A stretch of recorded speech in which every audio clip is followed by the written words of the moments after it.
This video is sponsored by the Foggy Dew, Dublin's legendary pub, located beside the Central Bank and Temple Bar. Come in for great nights, pints and supporting metal. Shout out to our other sponsor, Helio Gas Detection.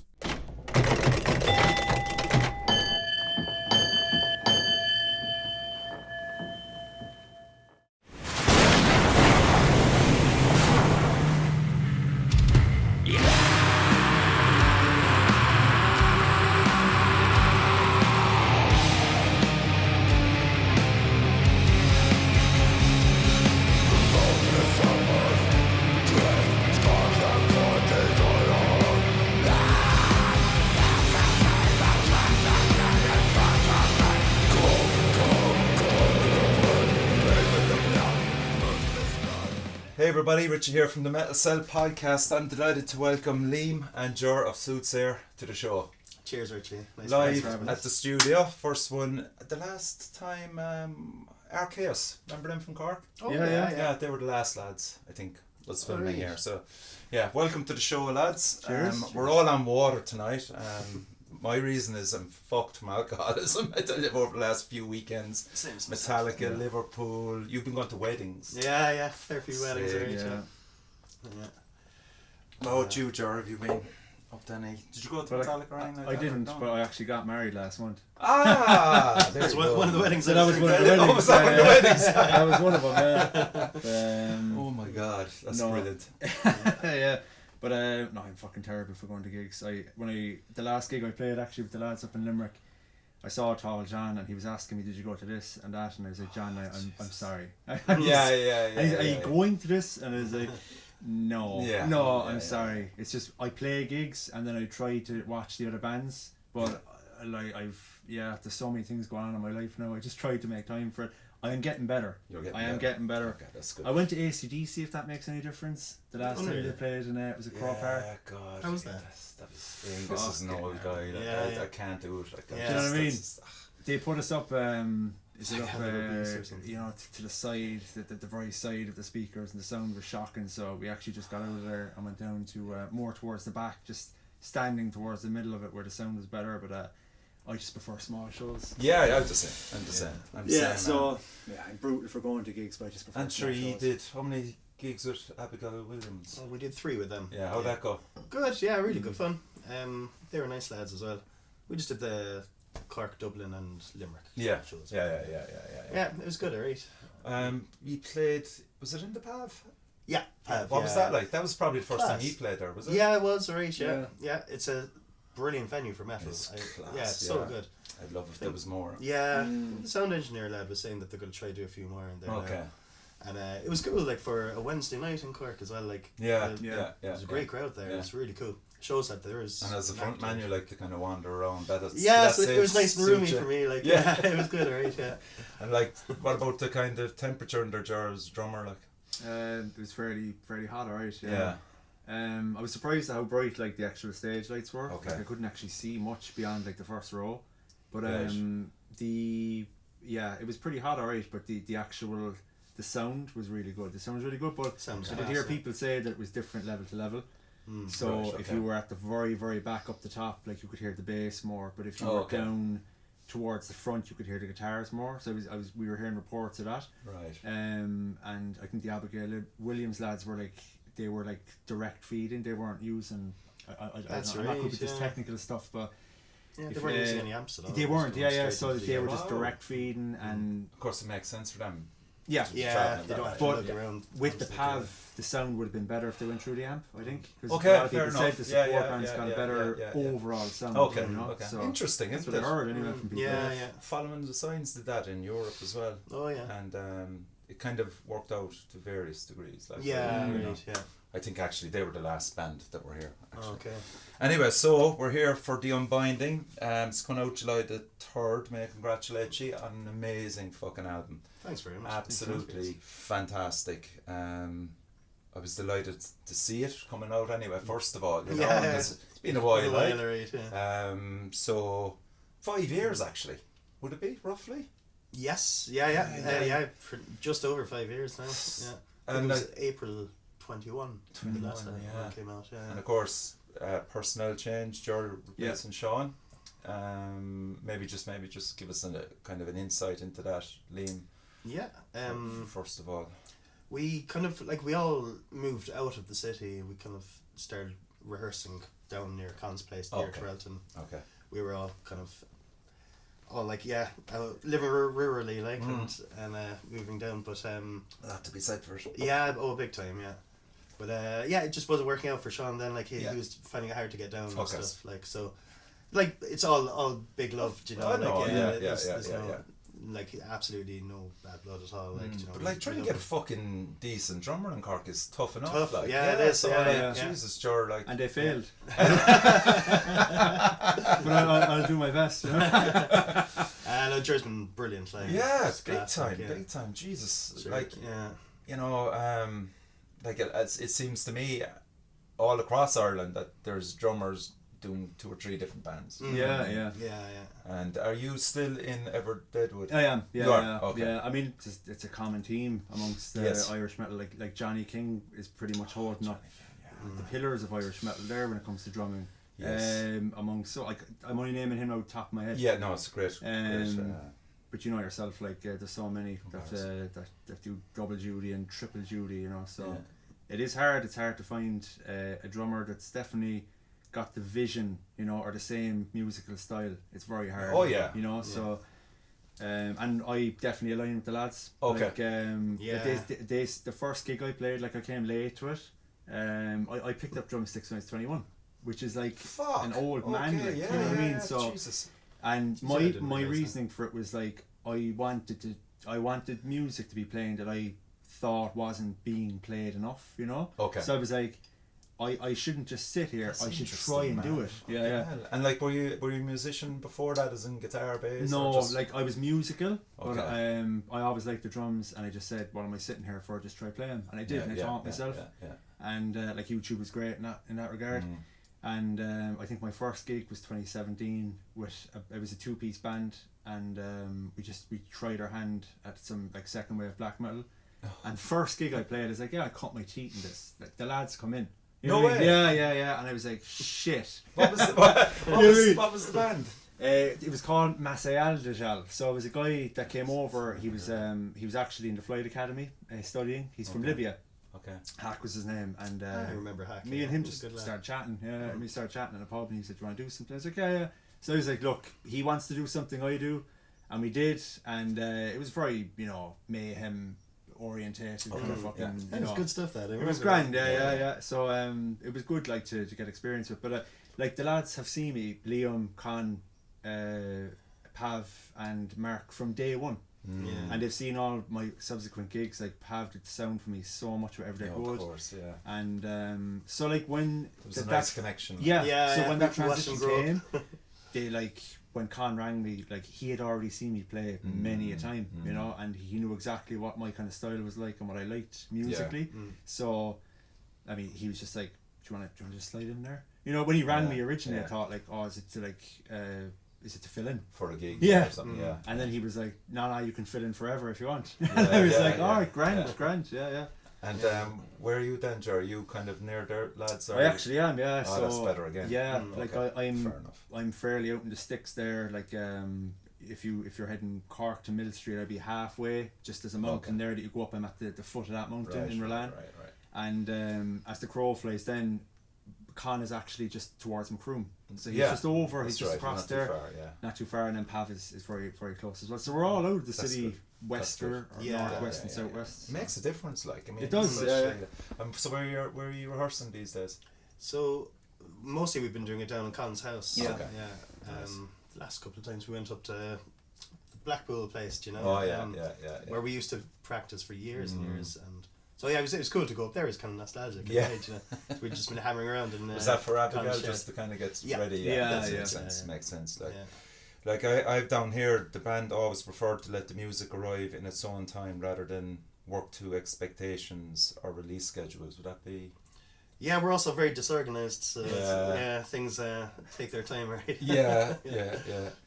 But things do kind of tip along where it's kind of hammering away on something, you know.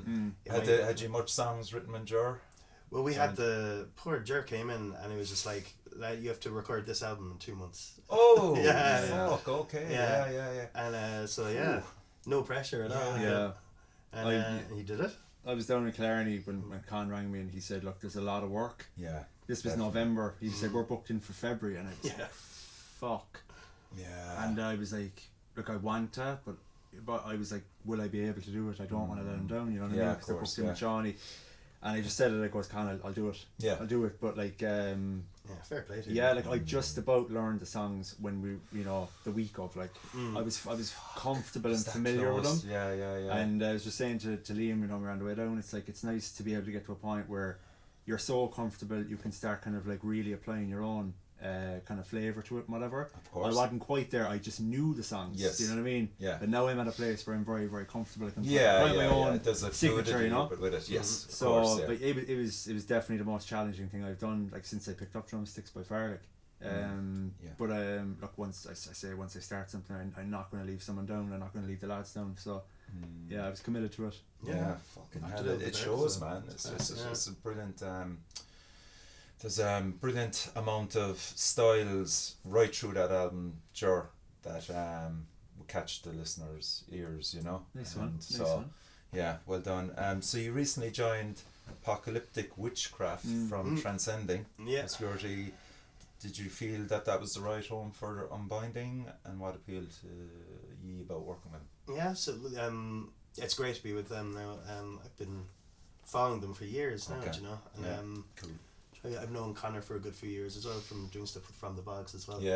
So kind of had that like a connection there already, and I didn't think he'd have any interest to be honest. Like, are you serious? Yeah. But no, fair play to him. Like it just made sense when I saw it. Yeah, because I went, how do I know them? And I kind of went down the wormhole, and I went, sure, of course. Yeah. Fucking hell. So yeah, it's class to be with them now, because they seem to be getting your name out there. You know, you're pulling in a lot of interviews, I noticed as well. Yeah, that's right. Which is what you want, like, you know, as a band, especially from fucking Ireland, because it's I think Irish bands have to work far harder to get fucking noticed. Definitely, and we wouldn't be the best for, like, our social media game wouldn't be superb at all, you know. I know. So yeah, it's cool to have somebody else tell people that we might be worth checking out, you know. Oh yeah, 100%. Yeah, that was nice. Why was the Unbinding the right title for the collection of songs? We just thought that kind of made sense with so it's comes from a line in the first song, and there's kind of like a loose enough narrative, or a theme of just kind of going into the countryside, you know, pretty much. Just like the whole. It's not a term that I've come across much. Right. Yeah. You know, so I think that's good as well. You know? Cool. Yeah. So was it you came up with it? Yeah. Okay. Nice one. Yeah. Okay. So just kind of like unbinding yourselves from the shackles and weights of the rat race or whatever. Yeah, that's true. Like what I have there, the album seems less about escaping darkness than choosing uncertainty over comfortable illusion. Is that spot on? Yeah. Okay. Yeah. So like, there's 5 songs. There's 45 minutes. Was it important that every composition had room to breathe rather than conforming to traditional song structures? So I know there's nowhere fucking near song structures in a lot of what you do, you know. But Echoes of the Earth will probably prove that also if you go back and have a look at that album. But you know, I think for a band like you, I think it is important for you to leave the songs breathe, you know? Yeah, for sure, yeah. And the way we write them as well, we'd all be in the room together at the same time, hammering away, so like there's no kind of file sharing or anything going on, so we just all get into the room together. I'm not surprised that with that actually. That's interesting. And we just kind of hammer away until like the song tells us that it's finished. That's nice, isn't it? It's not the easy way to do it at all, but it's old school. I'm sure Jerry would have liked to be in that process at the time. It would have been easier for you anyway, for sure. It's one of those things. It's just it really is a work in progress, because from where it started, you know, we were kind of like taking away bits and adding bits and taking away and adding, and I suppose where the structure of it started, I suppose, you know, where the recording was, it was actually quite different. And there was a bit of a writing process, even though there was the majority of the songs were already there. Yeah.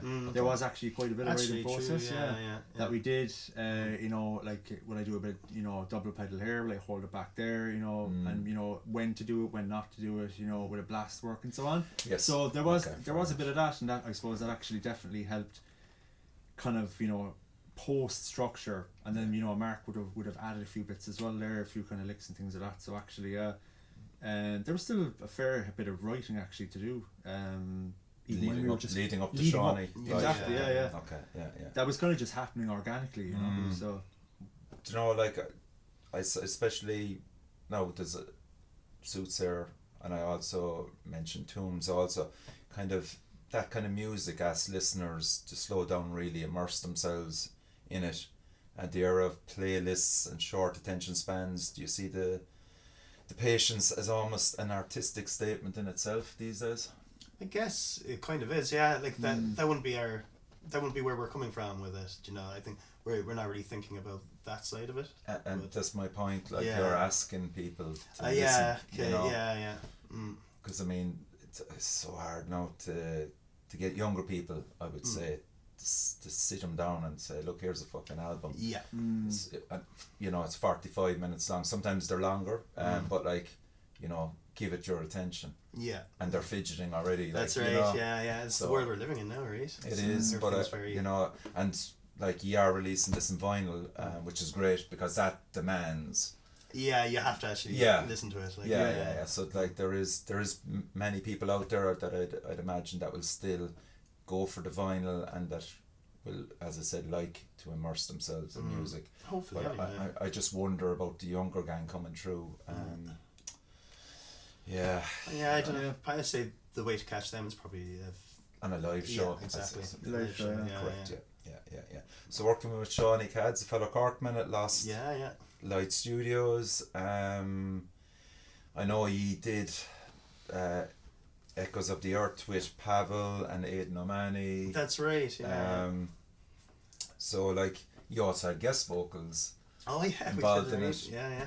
We had a few lads on there. A few lads, yeah. So kind of, first of all, let's talk about Shawnee. We all know him; he's a legend in the scene. I think he did an amazing job with this album. Yeah, he did alright. It was brilliant.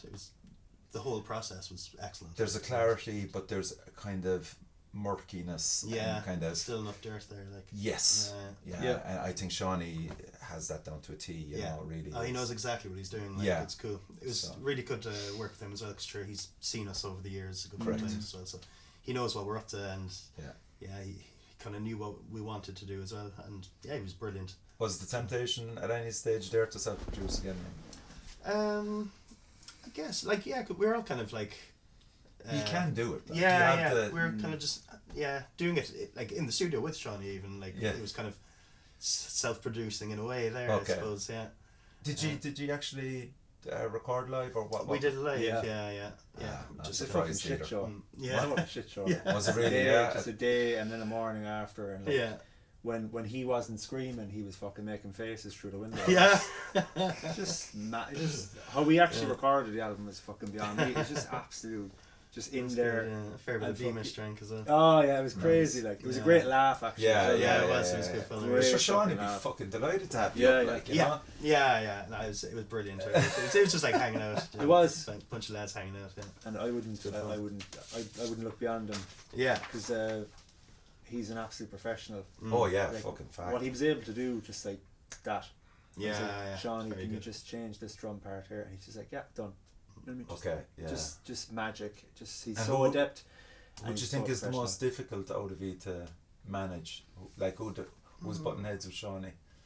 Oh, I don't think anybody really. Was it? Yeah, I think it was all very smooth. It was great. For 5 of you. Like, I know. There's always one that's kind of fucking moaning and groaning and stuff like that. Yeah, no, I think it all went smoothly enough. Like, I think you're doing me Beamish. That's very diplomatic there altogether. But I'm going to say it was Con anyway. That's just going to fucking say. That would be the first person to come to your head, right? Yeah. Con now is gone. Fuck. Yeah. I actually asked Con to bring my cymbals from his house, and he did. And I opened the bag. I met him in Dublin, and I was taking him out to crash fucking hats, and then I was like, Con, where's the ride symbol? And he was like, is it not there? And I was like, no. And he was like, that's everything that was there. And I was like, oh Jesus Christ. Oh my fucking And then Sean, he was like, don't worry, I think there might be one there somewhere. And I was like, it can't just be a fucking ride symbol, it has to be like something that I'm used to playing. He managed to get one in one of the other rooms, and it was like if you know anything about like the metals, there's like B8 and B20. I play B20, right? Okay. That'd be the most musical and best sounding for metal, and it was a B20. What? No, it was a shittier symbol than my own. What I was used to, and the bell was really gammy on it, but like it was B20 and it did the job. But I was just like, day of fucking recording, and the ride that I always play and I love to play is back in fucking Cork. I was like, oh my god, how did I fucking miss that? I know, a big 20-inch symbol, like, you know what I mean? It's fucking brilliant. I should have got it myself. It's my own fault. Yeah. At least they got that out anyway. Yeah. Cool. So the opening track, we just kind of go have a quick look at what the listeners, for them to expect. Road in the Sky. It's fucking immense, really is.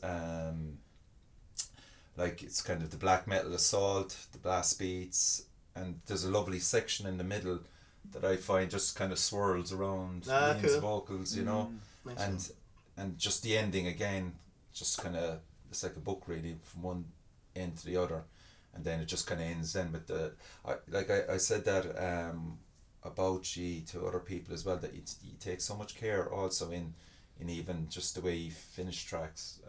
Again, it's kind of an art itself.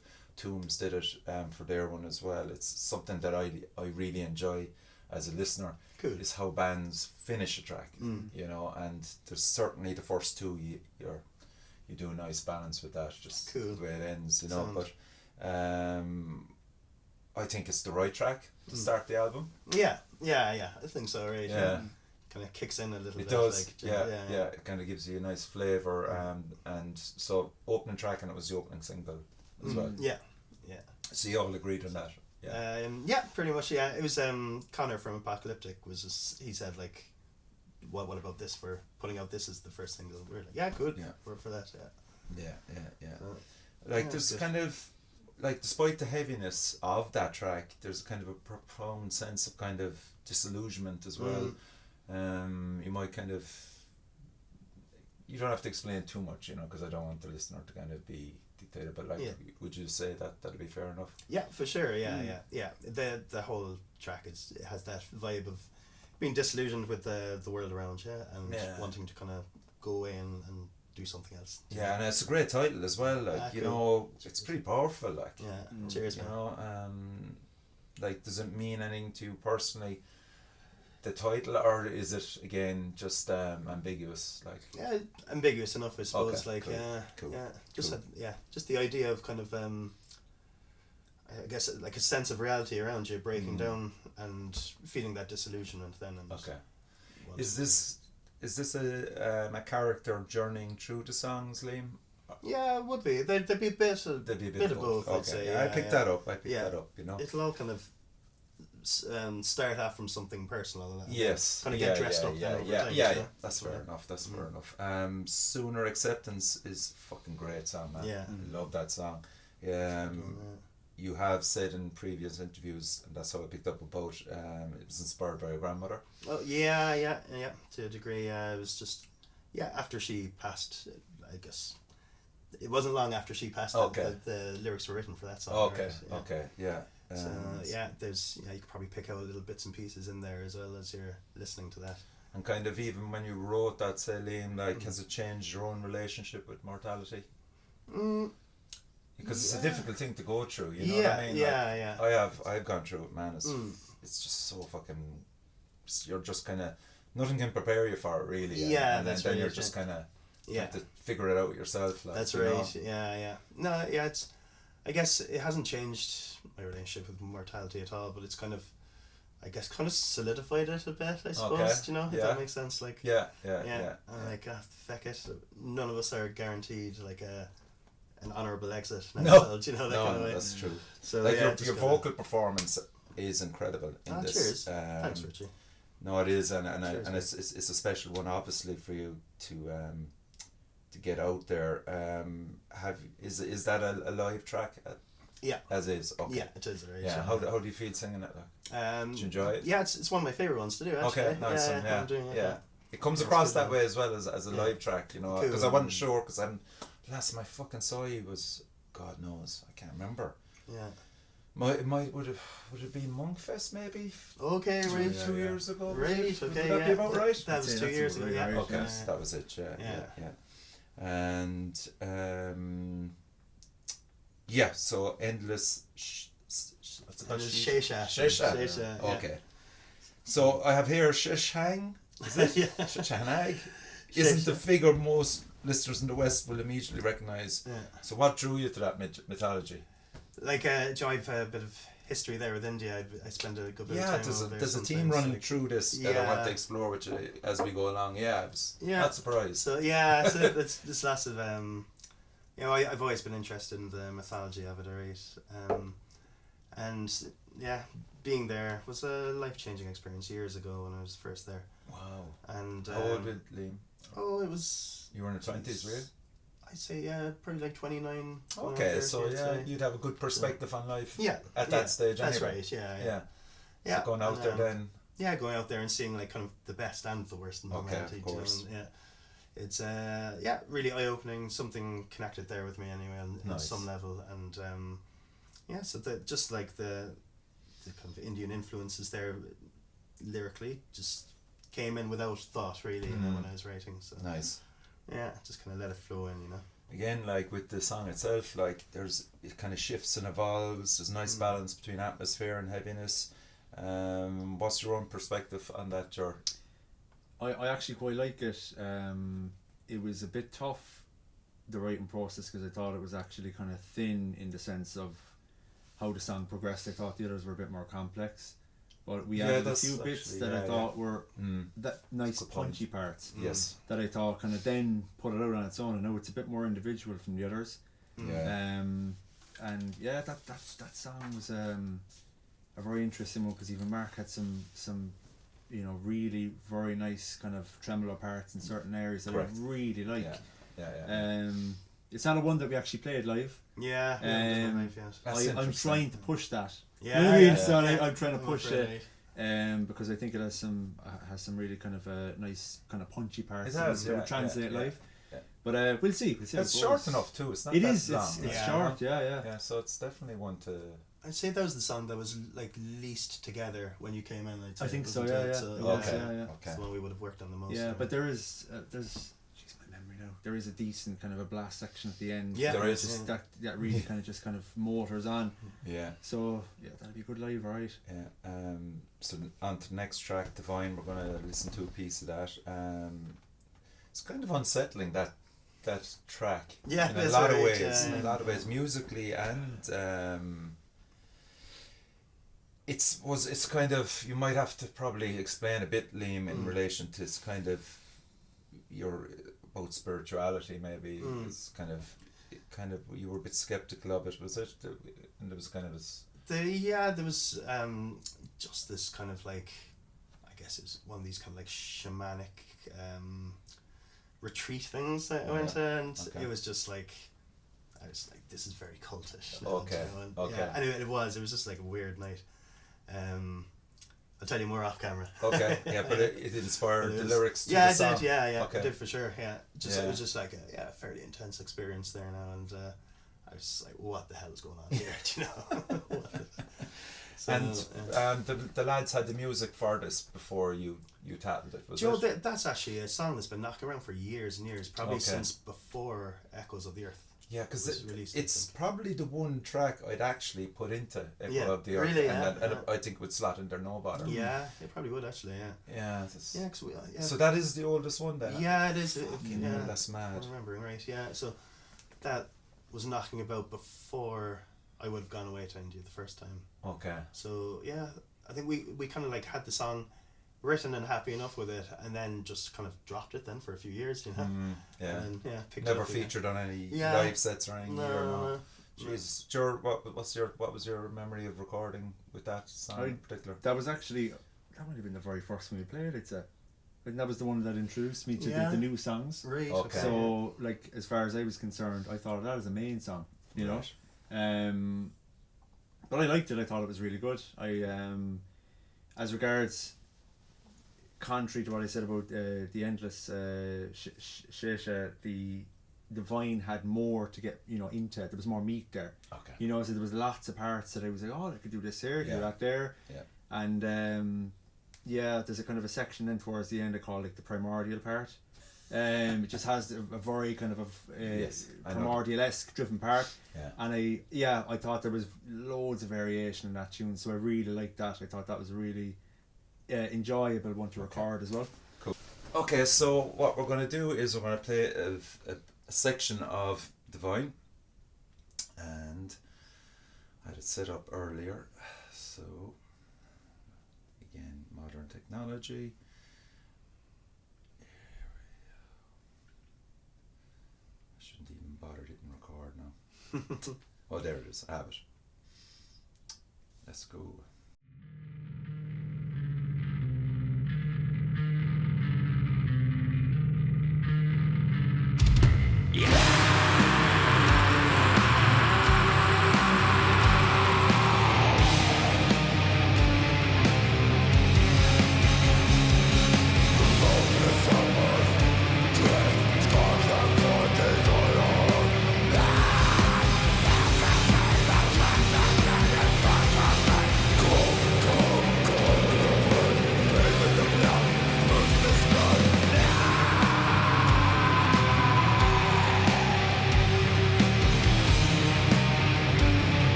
Yeah, brilliant track, lads. And so the last track, Vague Shimmer, my favourite track, no surprise probably, of the five, just fucking jaw dropping.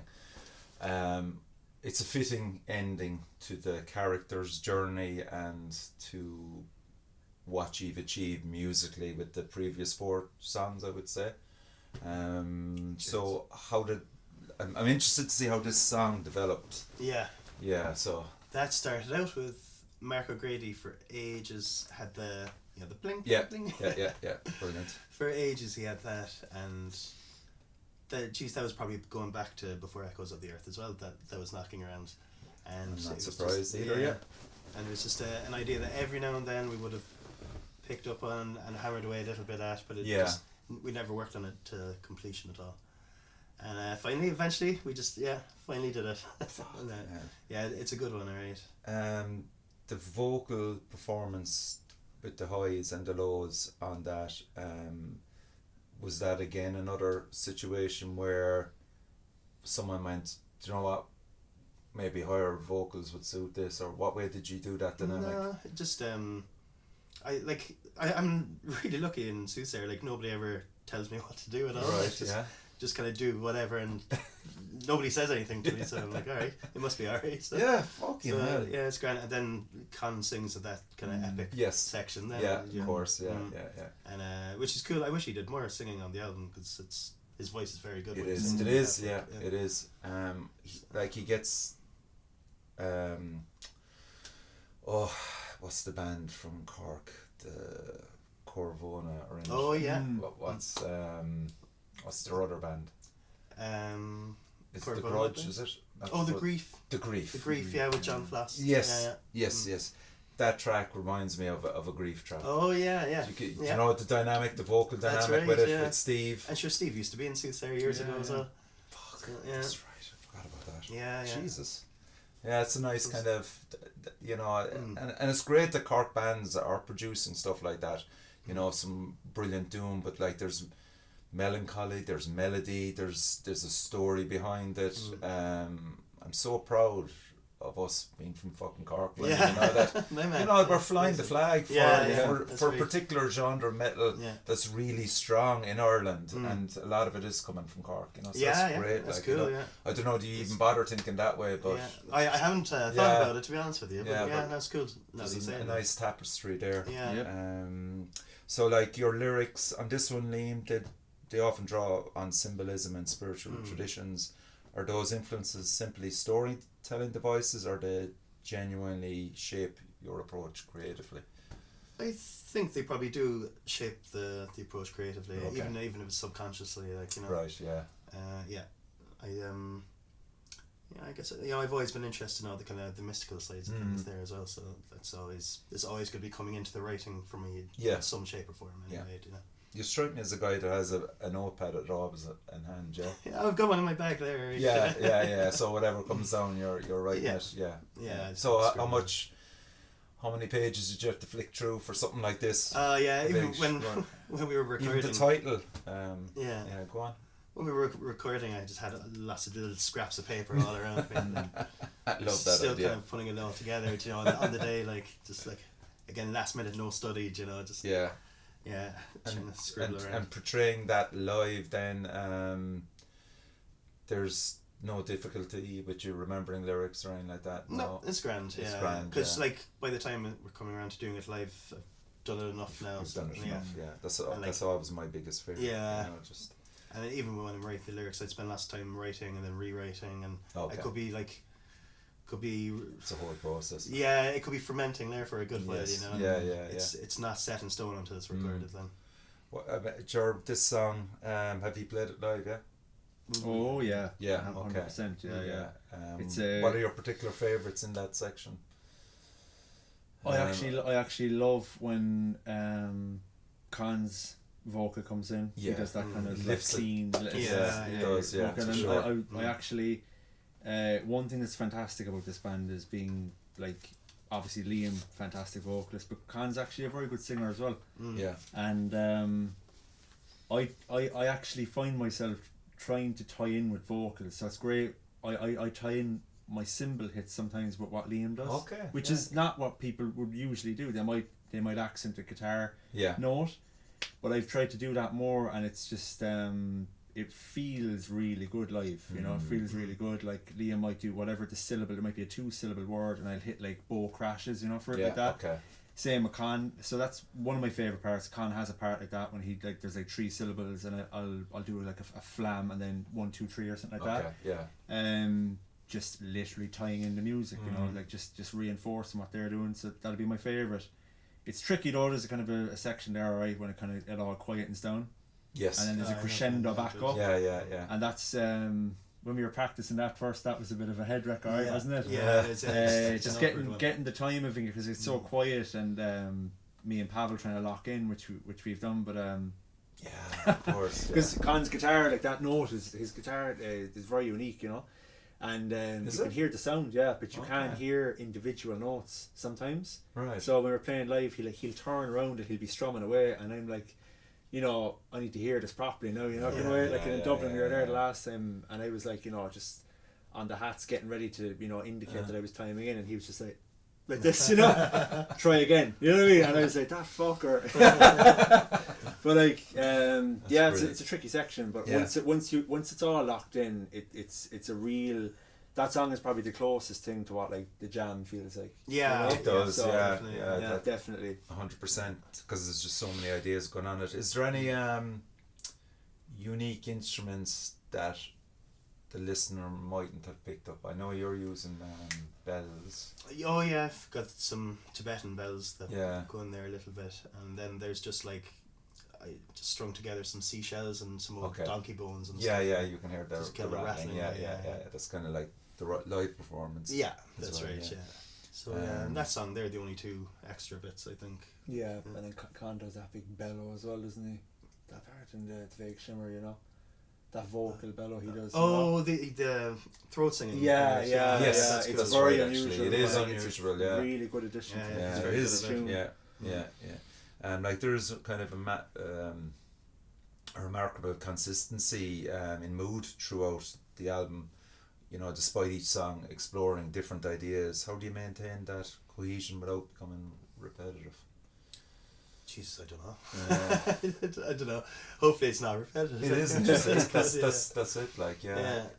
I don't know. Like we're just kind of just doing it. You trust yourselves. Yeah. Like just kind of see what flows out of us. Like it is the genre as well, isn't it? Though, like I mean, it is doom metal at the end of the day. Like we know what you're getting into. I mean, like Yob have 20-minute songs. Yeah, you know what I mean, that's true too. So yeah, I wouldn't say there's anything repetitive in the sense, like I mean, every part has its purpose, I suppose. You know. So and certainly when we're playing it, like it actually feels like sometimes like that could have went on actually. Do you know what I mean? So it never feels long. It never feels long. Yeah. That's good. A section I love now that we're onto is the cover artwork. So it kind of one thing that strikes me about yourselves, Malthusian, Koskra, Dowen, is that the artwork feels inseparable from the music. That's something specifically with these bands that I name. The Unbinding's cover doesn't simply illustrate the songs, it feels like another chapter of the story. How important is that visual side of an album that carries the same emotional and philosophical weight as the music itself? I know the 2V worked on that. Well, that was all Gerard. Like I started off with a different painting that I just couldn't get a level of satisfaction at all. Because you did Echoes. Yeah. I would have done all of them before, and then saw Gerard's painting. Then I was like, "Oh, this is it! Okay. Like, this is the real deal. This is exactly what I was trying to say." So man, amazing job there again. Like it's class. Brilliant. Like so, Joe, what would you feel about that statement? You know that the artwork feels inseparable from the music, and you're aware of the album, the bands I named as well. That artwork, 100%. Malthusian especially blew me. I think I get that album artwork of the year. Yeah, class. It was outstanding. Honestly, and the Team Okatola one they had as well for their second EP, I think it was. That was really good as well. So this artwork, then, Ger, where were you in relation to the band at this stage? You know, and that painting actually. So it was around 2020. So I hadn't bought my house yet, and I was living with my parents, and it was a room kind of like this, and I had a desk set up at the end of the bed. Okay. And I just had this really, really creative run there for 6 months to a year, and the first thing I'd do when I'd wake up, you know, if I wasn't working, I'd just start painting, and then it'd be the first thing I'd see in the morning, and the last thing I'd see at night. So I was just my whole kind of back of the bedroom was just covered in all these different paintings from, you know, like it would have been the same kind of like roughly the same theme, and some of them I just thought were throwaways, you know, and this was one of them. Oh, right, okay. So I did this. It's just this is the idea I had. I just wanted to have this figure in still water or water that seemed like it wasn't even being disturbed by the figure, and then, you know, the being lightly lit by candles. I just thought that idea was just kind of haunting, you know. Yeah. And then it was also loosely related to the sunset. There was a previous artwork from like a 2001 reissue from one of Primordial's albums, and on the inner side there was just this most beautiful photograph of landscape. Okay. But it was a real photograph accompanying painted art. Okay. And I just thought, isn't that wonderful, you know? Like I thought that was beautiful, because I do love landscape. I actually paint landscape primarily. Okay. And I thought, do you know what? I'd love to do a landscape again. Right. Yeah, because whenever I did these kind of things, I did, you know, it would have been, you know, a very dismal or extremely dark kind of setting, you know, and the only light would have been like some kind of bonfire. But I was like, no, I think actually it would be nice. I'll do one of my own landscapes that I usually do, but like just a kind of a sunset, and then I'll include that theme, you know, that I was talking about, and that's just the way it was, and it went like that. And for a long time I didn't do anything with it, and then when the lads were talking about the artwork, they said, "Do you have anything, Gerard?" And I was like, "Yeah, I've one or two things, like I'll show you." And I showed them one or two things, and they all gravitated towards this. Yeah, right. And then Liam showed me what he was working on, and it was literally like the actual motif. Crazy, like it was mad. Even the composition was almost the same. The composition was almost the same. It's crazy. Walking through water with the land behind him. It was really so weird, it was like a synchronicity. Like, it was amazing. So. Right. Then I was like, I didn't feel bad then about kind of, you know, putting my piece forward. Yeah, okay. Because I did like the fact that Liam did the artwork, and I was like, I'm all for there being consistency. Like I paint, it's what I do, but I always say, look, just because I paint, it doesn't mean I have to do the art. You know what I mean? I'm more than happy to let someone more experienced or more, you know, adept to do it. It's just kind of difficult to explain, considering the coincidence and the sheer intuition as well. Like, I mean, it was a mad one, right? Yeah. Fucking hell. So that definitely had to be the art then. Like, it's class. Like, do you think that the Irish underground is something that does particularly well? That albums are often presented as complete artistic works rather than simply collections of songs. Yeah, it seems that way to me. Anyway, think so too, yeah, for sure. Yeah, you know, you look at the Grief. We mentioned them earlier. Their stuff is fabulous. Unbelievable. Corvona, Corvona's next especially level. Corvona. Jesus fucking Christ. They're not talked about enough at all. It's a bit of a head wreck, alright. Yeah. It's nice to give them a shout out on this. Yeah. It's funny as well. Ireland's landscape and India's spiritual traditions seem to coexist naturally throughout these songs. Yeah, they do, yeah. Funny enough. It's a weird one, isn't it? Yeah. I have a book actually by man Con Magan, I haven't read it yet, called, what's it called? Brehons and can't remember now. Yeah, fine. But it's exploring the whole, he reckons that there's a link there between ancient Ireland stuff and ancient India as well. So I'll let you know when I read it. For I'll sure. Be able to explain it properly then. What's it called? Brehons and Brahmins. That's what's called. Brehons and Brahmins. Yeah. Right. Very good. So I'll tell you all about that now when I read it. But he reckons there's some link there anyway. And I can kind of get it to a degree, right? That there's a lot of similarities in certain things there. Like, it's weird. Yeah, it is weird. Right? And what do you think yourselves, lads with water, in relation to what does it symbolise in the Unbinding? It's like a pathway of some kind, you know. Follow, like whether it's a flowing river or. I like that image actually. It's just nice. Kind of follow the stream, I suppose. But your own stream, you know. Yeah.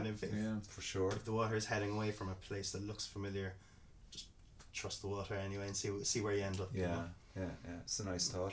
Okay. So I suppose, Jar, more so for you, could you answer this one? Has making the Unbinding changed you personally? Or is it more a reflection of changes that have already taken place? I think it has. It made me better at drums anyway. For sure. Playing with these guys has definitely improved. Made me tighten up things. Like I always say to myself, you know, if I can do this technique or whatever, or I can do this fill, I'd be happy. But you're never happy.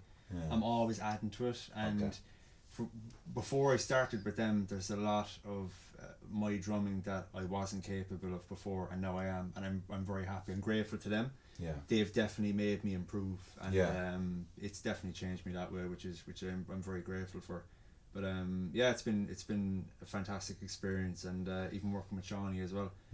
That was just so easy, and he's actually like, I don't usually like recording.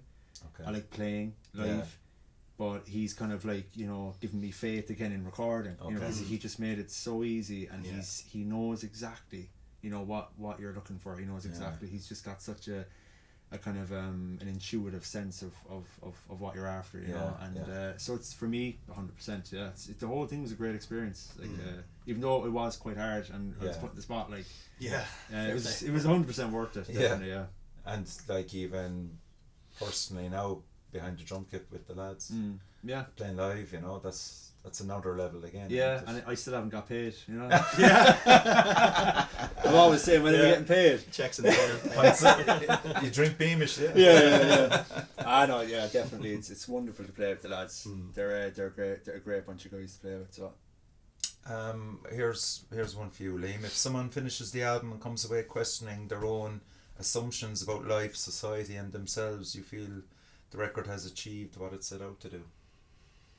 I suppose, I guess it, yeah. If it makes you think about anything a bit differently, then it's done something right. I guess that's what everybody would want to hope for, really. Like, for sure. And and if it does do that, then you're a soothsayer as well. Yeah, cool. So, I presume that particularly the vinyl release will have all the lyrics with it. Yeah, it does. Yeah, I think the CD does as well. I think the CD and the vinyl both do. Okay, good. So the last one, again, you can give me two answers here. The figure on the cover walks into the darkness carrying on only a single flame. If you were to meet that traveller again in 10 years time from now, where do you think they'd be? That's a good one. Yeah. They'd be out to sea, I'd say. Out to sea, hopefully in a state of peace anyway. Yeah. Okay. You know, Right.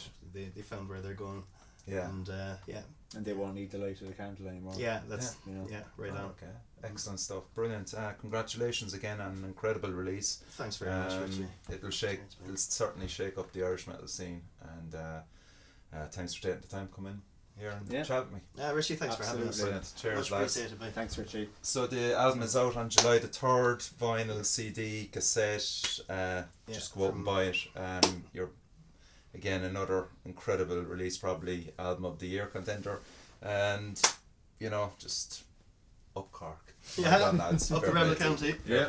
And nice shout out to Mark, Con and Pavel who couldn't make it tonight. And lots of love to you boys. Lots of love, lads. And Soothsayer will probably be playing this. I know it's on Monkfest, but this will be out after Monkfest. But you probably have one or two more gigs lined up for sure. I'm sure something will happen, alright. Excellent stuff.